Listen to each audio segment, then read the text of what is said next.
अस्सलाम, क्या हाल है? ठीक हो? मैं भी ठीक हूँ। ते चलो आओ आप नाश्ता बनाइए। ठीक है, ये मैं बना रही हूँ साग को, सिर्फ लहसुन का तड़का ला रही हूँ। ठीक है, मेरे घर आए ने मेहमान, तो मैं चला जो साग खिलानी हूँ नाश्ते नाल। ठीक है, सब कुछ पाया है साग दे विच, सिर्फ मैं लहसुन ही पाना वा बस। लहसुन का तड़का लाऊंगी साग में, नाल बनाऊंगी पराठे। ठीक है, घी मेरा अच्छी तरह गर्म हो जाए, फिर मैं लाऊंगी तड़का।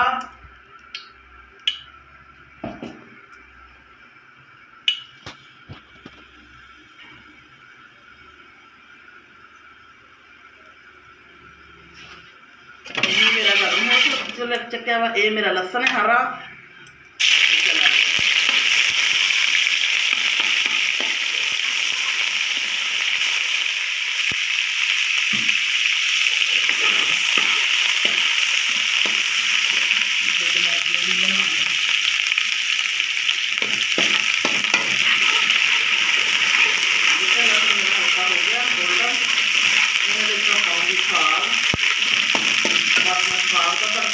जट्टा साग बनाना मैं, ये मेरा चला गया साग।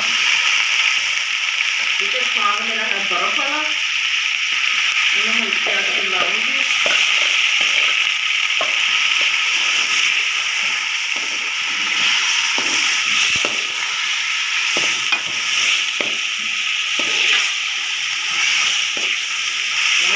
सारा धनिया पा दूंगी।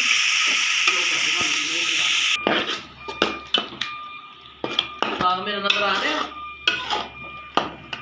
ये मेरा साग है। साग हो गया तैयार।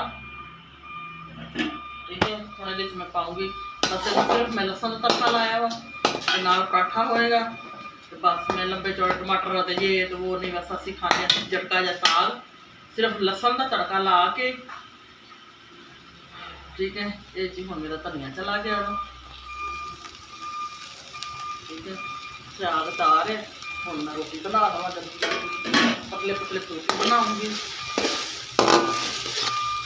चल चल बस मैं सादे पराठे बना रही, सारे और पराठे बना रही।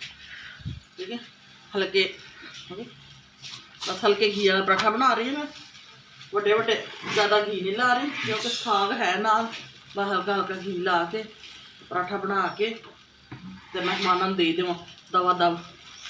मेहमानों रोटी दईए वो ना आवे उठ के किचन च ही आ जान। राती किचन च आ गए सी, हूँ मैं जल्दी जल्दी रोटी उत्थे बना के दे देव।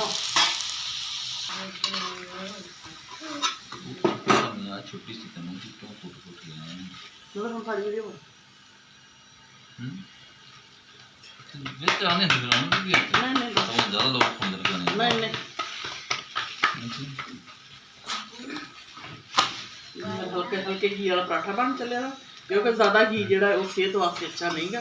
कदे कदे पराठा बना लेनी है मैं। ठीक है, तो ये मेरा जी पराठा बन चुकिया वा।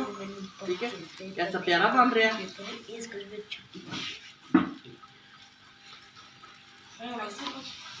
ये मेरा पराठा चला गया वा। ठीक है, इधरों जी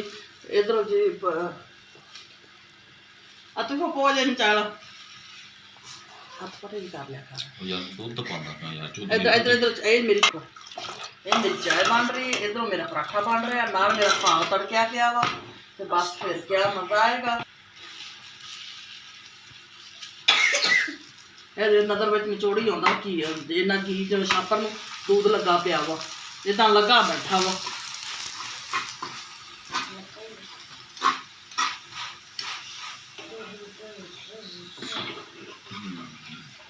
देखो वाह लाई जाता, फिर ये हम मिठा चेक करूँगा पौवे नाल ही। इधरों करी ना वीडियो देखी, ये ना पौवे नाल ही मिठा चेक करूँगा नजर इधर देखी जो घुमाई तो बंद कर लो मोबाइल।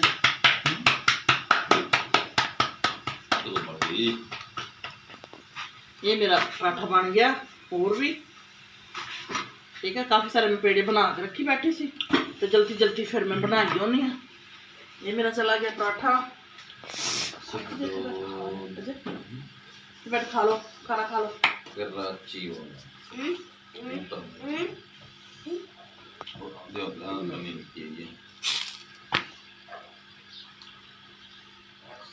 अपने रुमाल फड़ी लगा करके तेन रोटी बना के देव।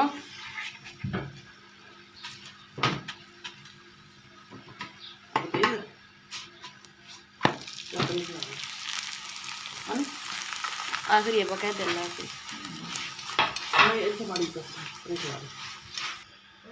ये जी मेरी चाय भी आ गई, ठीक है, पराठे भी आ गया तो साग भी आ गया। आज नाश्ते नाल साग है, ठीक है, मक्खन भी साग भी, तो मक्खन में विच ही पाता वा, ठीक है। तो मेरी वीडियो को शेयर भी करो, लाइक भी करो, और सब्सक्राइब भी करो, तो दुआवां याद रखो, ठीक है। अल्लाह हाफिज़।